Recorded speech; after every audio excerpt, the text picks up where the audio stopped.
Hello everyone. Today I am going to tell you about Galaxy GV-60 digital Viscometer. This is the base, this is the stand, and this is the box which houses the main unit.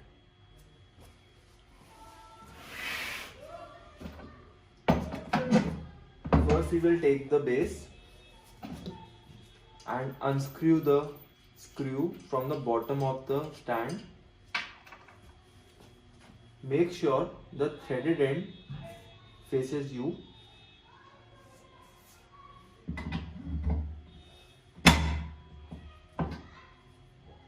After placing this rod in the base, place it like this and screw in the rod back.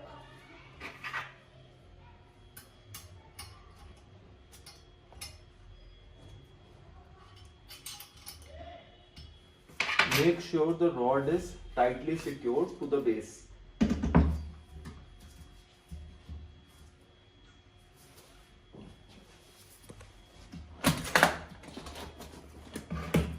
This box has this main unit.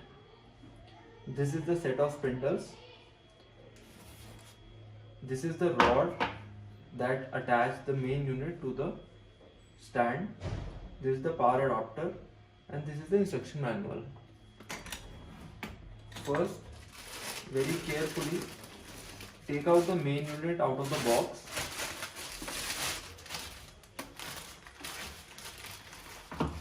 Keep it upright. Unscrew these screws.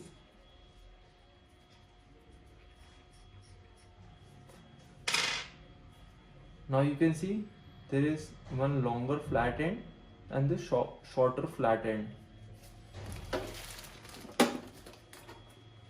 We have this hole right here and we have to keep the flat side down and insert it like this. Now you have to re-screw the black color screws here. Very carefully place the viscometer like this.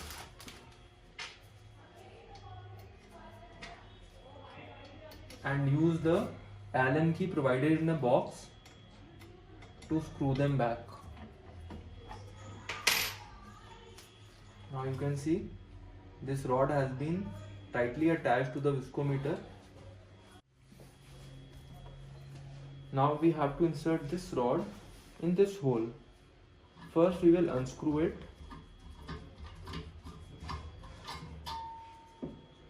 and now insert it very gently. Just push it in. Once in. Now we have to take a look at the level bubble. Aligning the viscometer, we will screw this back.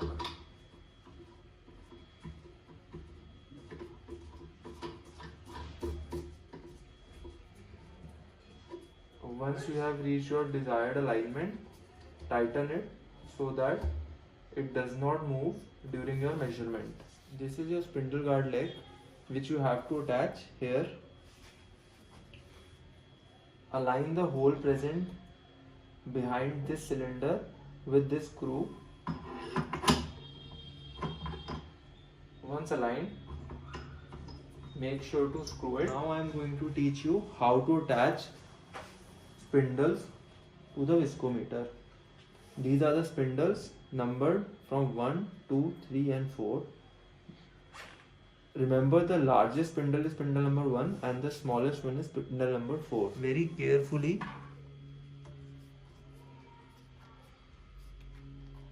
remove this. Now with one hand hold this coupling and lift it upwards. Now attach your spindle, rotate it clockwise. Once secured in place, leave it very carefully. use the button provided at the back of the viscometer to turn it on. Machine, you will see these modes on the screen. This is S. S denotes spindle number, V denotes the speed, R denotes the range of this particular combination of speed and spindle. This is the time if you choose to set a end time, and this is temperature if you choose to attach a temperature sensor along the machine. To take a measurement, you have two options. First option is in the scenario that you know the approximate range of your sample's viscosity. Say you know your sample is 2000 or 5000 or 50,000. In that case, you should refer to the instruction manual. In the instruction manual, there is a table that gives you a combination of spindle and speed for each viscosity.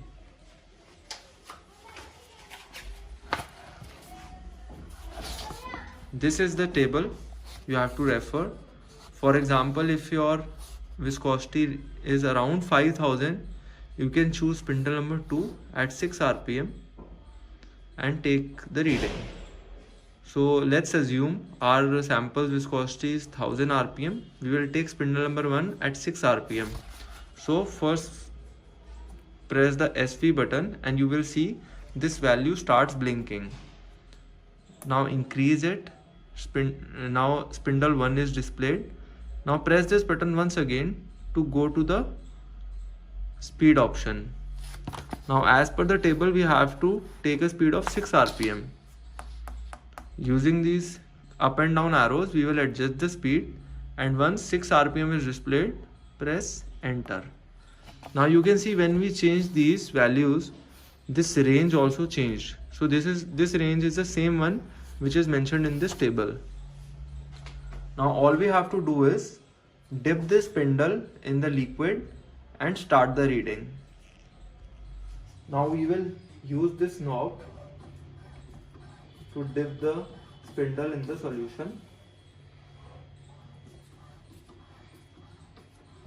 Make sure the spindle has been dipped up till this mark. This mark is present on each individual spindle.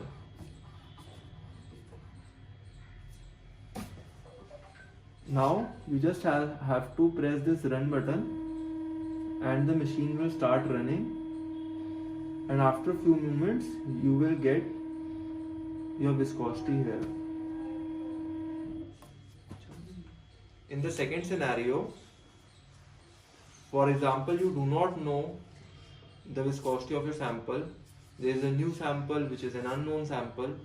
You can click this scan button and there will be this spindle number will be blinking.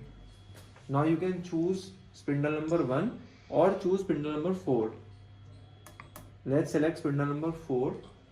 What happens in this mode is that machine tries your selected spindle at all the speeds, all the 8 speeds present in this machine. If there is no combination of spindle and speed which is relevant for your sample, machine will tell you to change the spindle. Then you have to change to the next spindle. For example, you have chosen spindle 1. After the cycle is complete, you have to choose spindle number 2. Similarly, if you have chosen spindle 4 first, you have to choose spindle 3. Either you should go in ascending order or in descending order. This is a very time-taking process because the machine will test your sample at all the speeds, at all the spindles, and choose the most relevant and stable reading. Just press enter and scanning will start. You can see at the moment machine is testing at 3 rpm, and within few minutes machine will test at other speeds.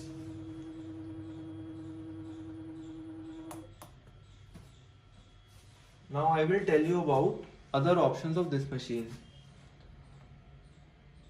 When you press scan time, this is your home mode.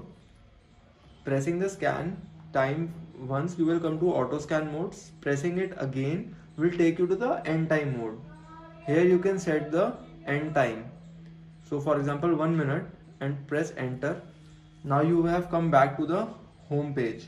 Here you can see where 0 was displayed, now 1 is displayed. So this means when you start the reading, I'll just show it to you. When you press run, after around 1 minute, machine will stop automatically, and you can consider the end point to be the final reading. This is done so that this is how Galaxy GV-60 Viscometer works. This is how Galaxy GV-60 Viscometer works.